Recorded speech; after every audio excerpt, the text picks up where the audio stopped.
দিনাজপুরে আমনের ভরা মৌসুমেও স্বস্তি নেই চালের বাজারে। লাফিয়ে বাড়ছে বিয়ার ২৮, মিনিকেট সহ বিভিন্ন ধরনের চালের দাম। বস্তায় ৪০০ ও কেজি প্রতি বেড়েছে ১০ টাকা করে। এতে বিপাকে নিম্ন আয়ের মানুষ। দাম বাড়ার কথা স্বীকার করে চালকল মালিকরা বলেছেন, গত বছরের তুলনায় এবার ৩০০ টাকা বেশি দরে ধান কেনায় এর প্রভাব পড়েছে বাজারে। দিনাজপুর থেকে সুব্রত মজুমদার ডলারের তথ্যছবিতে ডেস্ক রিপোর্ট। চালের ভরা মৌসুমেও দিনাজপুরের বাজারে বেড়েছে চালের দাম। প্রকারভেদে ৫০ কেজির বস্তায় বেড়েছে ৩৫০ থেকে ৪০০ টাকা। সবচেয়ে বেশি বেড়েছে মিনিকেটে, বস্তায় ৬০০ টাকা করে। ৫৮ টাকার বিয়ার ২৮ বিক্রি হচ্ছে কেজিতে ৭০ টাকায়, ৭০ টাকার মিনিকেট ৮০ টাকা, আর ৫২ টাকার স্বর্ণ ৬০ টাকা, আর ৮০ টাকার নাজির শাইল বিক্রি হচ্ছে ৯০ টাকা দরে। পুরাতন ধানটা সংকট এবং ধানের দাম পুরাতনটা বেশি, আবার গুঠি সন্ধ্যা এগুলা নতুন, এগুলার দাম ঠিকই আছে, এগুলো ১ টাকা বাড়ানো ১ টাকা কম।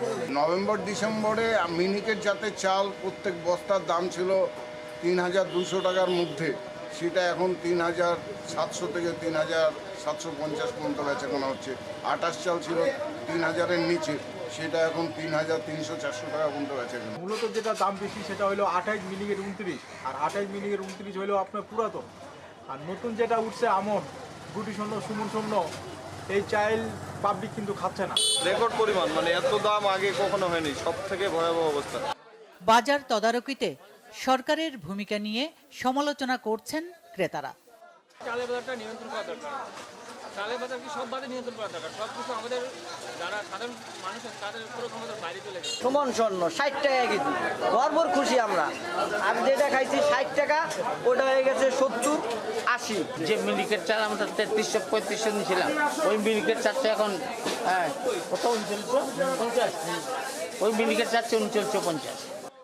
বাড়তি ধান কেনাতেই দাম বৃদ্ধির কারণ হিসেবে দেখছেন চালকল মালিকরা।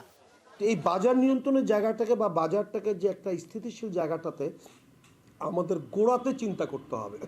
কারণ খুচরা ব্যবসায় পাইকারিকে দোষ দিবে, পাইকারিরা দিবে মিল মালিককে, এটা কোনো সমাধান না। সমাধানের জায়গাটা হলো প্রতিটা হাট বাজারে প্রশাসন সহ বিভিন্ন মানুষ তদারকি করবে, লাইসেন্স ব্যতীত কেউ যেন স্টক বিজনেসের নামে কোনো পণ্য কিনতে না পারে। সরকার দ্রুত কঠোর পদক্ষেপ না নিলে চালের বাজারে অস্থিরতা বাড়তে পারে বলে শঙ্কা চাল ব্যবসায়ীদের। Bangla vision news desk.